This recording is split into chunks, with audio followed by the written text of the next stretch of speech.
What's going on, people? It's your boy Porter Rock 77 coming back at you with another episode of Porter's Point. And today's Porter's Point is about business. And this is pretty important. I wanna explain something, and this is pretty important. And this goes for all platforms, how things are good, things go. But recently, House Marquee, indie developer, made some great games, made some cool games and stuff like that. They had an interview with DualShockers. DualShockers interviewed them, and DualShockers asked them why their next project called Nex Machina is not on Xbox or Xbox Scorpio, right? So it says right here, DualShockers had a chat with head of publishing, Michael Haveri, who explained why the developer is sticking to Sony console and PC for the moment. Now, I will say this. The one thing I like about indie devs, and you've seen them across, they speak their mind. They're not tied down to big publishing money, which limits, the top devs from saying certain things that gamers would like to hear or would like to know or learn. There's only certain things big developers can say. While the indie devs, they have more freedom to have conversations and interviews and speak out on what's going on and be more frank with their conversations, simply because they're not tied to big money. They're independent. They deal with themselves. Anyway, so Michael Haveri, this was his answer on why he's the company's sticking with Sony and PC for the moment. And quoted, "Those two platforms are what you're getting. There are always real costs and time things involved if you want to go on more platforms. We're very familiar with PlayStation 4, and our engine runs on PC. Those both seem to be the big viable markets as well. So when you put one and one together, you get the two platforms we're at right now. I will add, however, that I love my Switch, and I've been playing it more than my PS4. Again, though, the question is whether or not Nex Machina would be able to run that device. Very likely, the answer is no. On the Scorpio, however, I think it would run because that's a pretty kick-ass system. But again, for Nex Machina, these are the business deals we have right now. Okay, so what he's trying to tell you? He's trying to tell you that it's not always necessarily power and performance for these developers. The market and the market penetration is huge for them. All right. Whether it's the 360, which had the market generation, that had, a good portion of the market for a significant amount of time, or the current PlayStation 4, these developers across the spectrum, right, they only care about what these platforms do for them. They only care about what business, how much, revenue they get for themselves. That's what they're concerned with most, right? So it's a balance between funding a project and where that project goes. Now, the bigger developers, the bigger publishers, they don't have that much of a problem because they have big money, so they easily have the funds to develop on a toaster if they could. They could put their game on any platform because they have big, they have big money. But the AA, single A, and indie developers, they have to be more cautious on where they put their money. They have to balance out, okay, we'll pick these two platforms, and then maybe we'll go with this platform if the game's successful. You understand? Okay, so what does that mean for us gamers?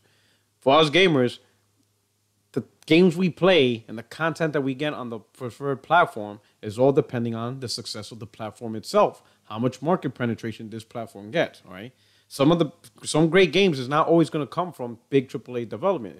Some will come from indie developers, which many of you have attested that there's some great indie games that you guys love, and some will be single A and AA developed games. That adds the total flavor.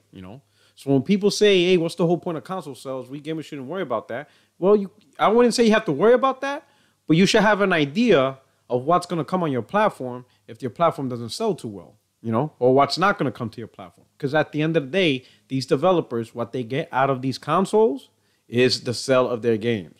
And the bigger market penetration that the console gets, the more likely they will support the platform.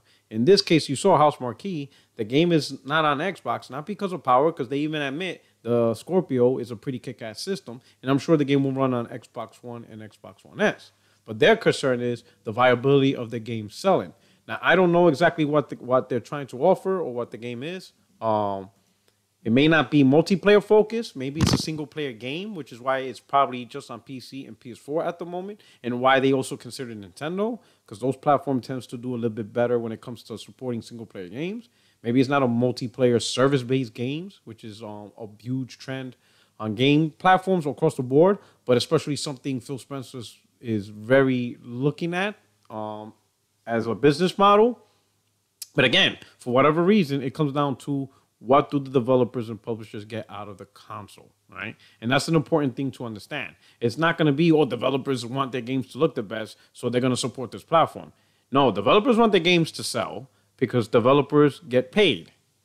You know what I'm saying? They make, they get salary, they have bills, they got cars, it's a job.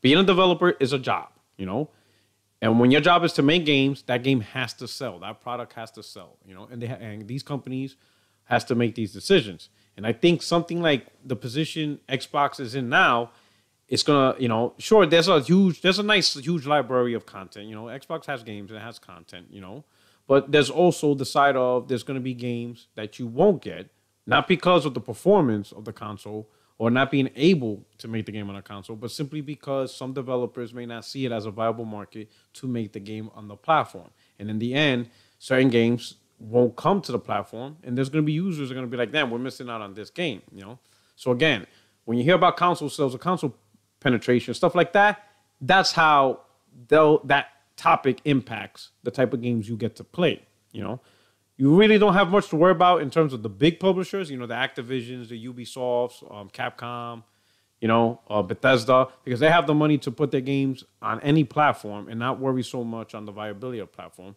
For those guys, they worry more about the performance and power, okay? But for the single A, double A developers, the indie developers, they have to really look at the drawing board and look at where platforms are financially viable, all right?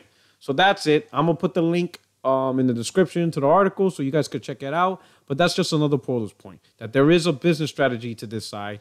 And at the end of the day, when the developer makes the game, they make it so it could sell, so they can make more games, but also because they have lives and, they got bills to pay and, they want to enjoy the things in life just like anybody else, all right? But anyway, this is your boy, PorterRock77. Hit the like button, subscribe if you enjoy the content. Check out my last video. It'll be here in the end screen. And then also somewhere on the screen, you'll have the easy access to subscribe to the channel, all right? But anyway, welcome aboard. And don't forget, every Wednesday, I hold a 60 Frames No Lag podcast at 7 p.m. Eastern on this channel, all right? So enjoy it and check it out, all right? I look forward to meeting some of you. Take care.